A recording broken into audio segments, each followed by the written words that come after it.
సాధారణంగా సెల్ల వల్ల ఎన్ని లాభాలు ఉంటాయో నష్టాలు కూడా అన్నీ ఉంటాయి. మరి నష్టాలు ఏముంటాయి, ఎలా ఉంటాయో ఈ పాట ద్వారా సరదాగా తెలుసుకుందాం.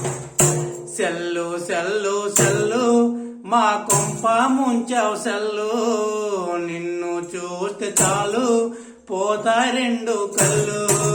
సెల్లు సెల్లు సెల్లు మా కొంప ముంచావు సెల్లు, నిన్ను చూస్తే చాలు పోతాయి రెండు కళ్ళు.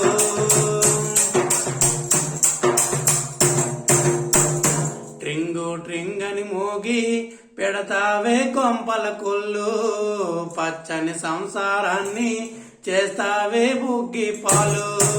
ట్రింగు ట్రింగని మోగి పెడతావే కొంపల కొల్లు, పచ్చని సంసారాన్ని చేస్తావే బుగ్గి పాలు. చెల్లు చెల్లు చెల్లు మా కొంప ముంచావు చెల్లు, నిన్ను చూస్తే చాలు పోతాయి రెండు కళ్ళు.